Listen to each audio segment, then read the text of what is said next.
Bonjour à tous et bienvenue sur ma chaîne YouTube Paroles vivantes et d'espoir. Aujourd'hui, nous allons plonger dans une fausse promesse, la richesse. Si c'est votre première fois ici, n'oubliez pas de vous abonner et de cliquer sur la cloche pour ne rien manquer de nos prochaines vidéos. Et si vous êtes déjà abonné, merci de votre fidélité. Sans plus attendre, passons directement au sujet du jour. Une fausse promesse. La richesse, une fausse promesse. Le message central de la théologie de la prospérité est que la guérison et la richesse sont acquises au même titre que le salut par Jésus-Christ pour tout chrétien. Certains points particuliers viendraient de révélation ou vision du Seigneur, ce qui les rend indiscutables et inattaquables. Toutefois, la Bible nous invite au discernement. Mais examinez toutes choses, retenez ce qui est bon. Abstenez-vous du mal sous toutes ses formes. À Thessaloniciens 5, 21-22, la richesse, une fausse promesse. Quelques points de la théologie de prospérité. La bénédiction d'Abraham en Jésus-Christ pour les païens. Galates 3,14, afin que, pour les païens, la bénédiction d'Abraham se trouve en Jésus-Christ. Abraham était prospère. Genèse 12, 2 et 13, 2. Son fils Isaac a eu la même bénédiction, une grande prospérité. Genèse 24, 36 et 26, 12. Jésus a acquis cette bénédiction, prospérité pour nous. Nous devons la saisir avec foi comme privilège en Christ et ne pas nous contenter des miettes. La richesse, une fausse promesse, quelques points de la théologie de prospérité. Suite. Christ a pris notre malédiction de pauvreté, mais mieux encore, il nous a enrichis selon 2 Corinthiens 8, 1, 9. C'est pourquoi 3 Jean 2 dit que nous devons prospérer à tous égards, car Christ nous restaure dans la prospérité d'Abraham. La prospérité est un souhait biblique. La bénédiction d'Abraham suit 2 lois spirituelles. La loi de compensation ou loi de semence et moisson. La loi du centuple, la richesse, une fausse promesse. Quelques points de la théologie de prospérité. Loi de compensation. Ce qui est semé crée sur terre une moisson en retour. Gal 6, 6, 7. Que celui à qui l'on enseigne la parole fasse participer à tous ses biens celui qui l'enseigne. Ne vous y trompez pas. On ne se moque pas de Dieu. Ce qu'un homme aura semé, il le moissonnera aussi. 2 Corinthiens 9, 6. Celui qui sème peu moissonnera peu, et celui qui sème abondamment moissonnera abondamment.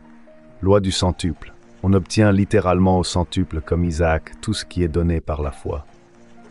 Basé sur Marc 10, 29, 30. La richesse, une fausse promesse. Quelques points de la théologie de prospérité. Donnez $10 et vous en recevrez 1000. Donnez $1000 et vous en recevrez 100 000. Donnez un avion et vous recevrez l'équivalent de 100 fois la valeur de cet avion. En résumé, Marc 10,30 est une très bonne affaire. J'ai commencé à constater que de bonnes choses se manifestaient autour de moi. Je donnais une paire de chaussures et j'ai constaté que 3 ou 4 paires revenaient. J'ai continué à donner des montres et j'ai constaté qu'une Rolex de très grande valeur a sauté à mon poignet. La richesse, une fausse promesse. Quelques points de la théologie de prospérité. Prenez cette décision concernant votre prospérité. La bénédiction divine de prospérité m'appartient. Je vais la recevoir. Les symptômes de manque n'ont aucun droit d'agir contre moi. Prenez cette décision et vous commencerez à profiter des bénédictions financières qui vous appartiennent depuis le jour où vous êtes devenu un croyant en Jésus-Christ. Quand un homme fait des dépôts auprès de Dieu, il a le droit de réclamer ses dépôts et de faire des retraits. La richesse, une fausse promesse. Combien de tenants de l'évangile de la prospérité figurent au sommet de la liste Forbes des riches de ce monde? Manquent-ils eux-mêmes de foi ou la croix de Christ est limitée? Problème. Est-ce que l'œuvre rédemptrice de Jésus rend disponible la prospérité matérielle et financière MNF pour tout chrétien? La parole de Dieu valide-t-elle cette théologie de prospérité? 2 à la lumière de la Bible. Aucune trace de prospérité dans les signes du royaume inauguré par le Christ. Luc 7, 20-22, Marc 16, 17-18. Celui qui met sa foi en Jésus est automatiquement sauvé. Jean 3, 36, 6, 47. Mais pourquoi il ne bénéficie pas de la richesse? Cette foi n'est pas suffisante pour les choses passagères. Un chrétien peut être riche, de classe moyenne, pauvre ou dans le manquement. 1 Jean 3, 16, 17, Jacques 2, 15. Les apôtres de Jésus n'ont pas connu cette prospérité. 1 Cor 4, 8-13. Et les premiers chrétiens n'étaient pas des riches. 2 Cor 8.1-4, Jacques 5. La richesse, une fausse promesse. 2 à la lumière de la Bible. Suite. La croix du Christ est pour le salut du pécheur et pour le réconcilier avec Dieu. C'est ce qui est certain.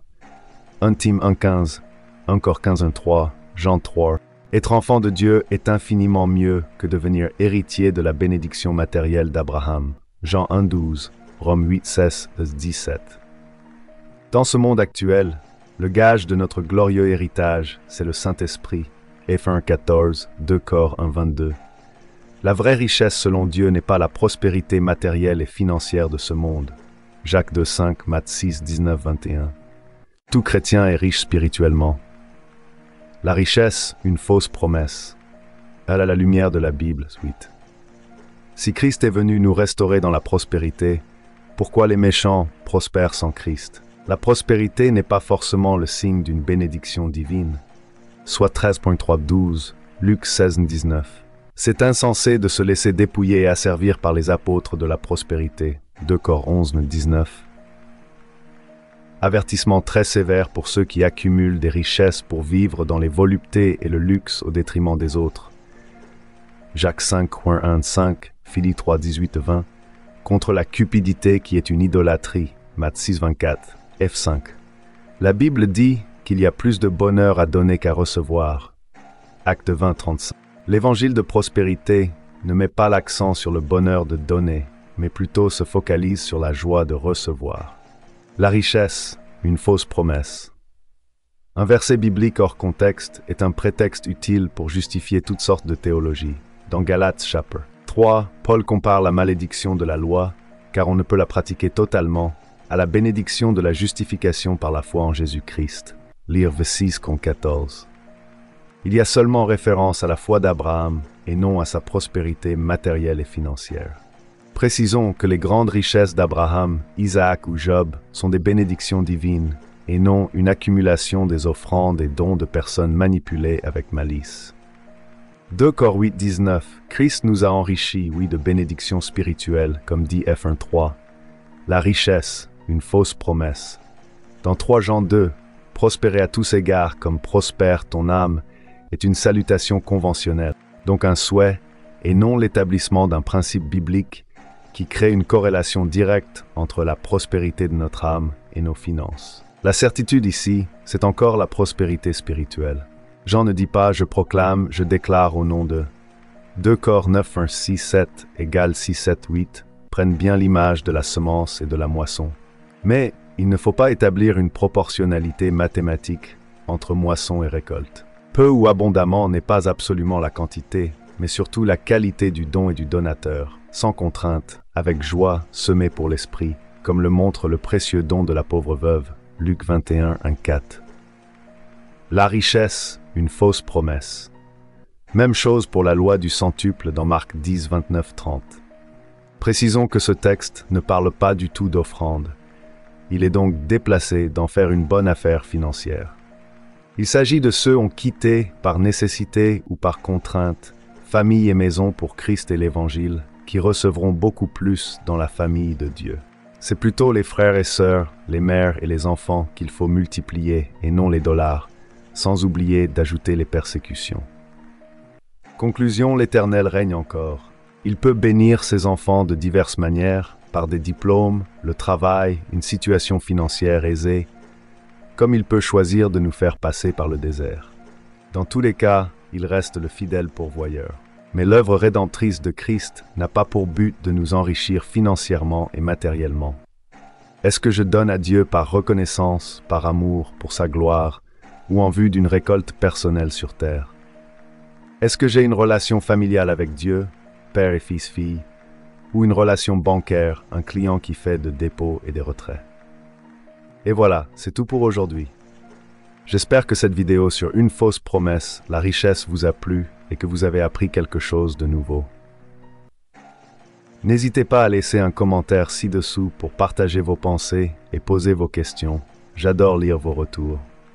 Si ce n'est pas déjà fait, Pensez à liker la vidéo et à vous abonner pour ne pas rater les prochains contenus. Merci d'avoir regardé et à très bientôt pour une nouvelle vidéo.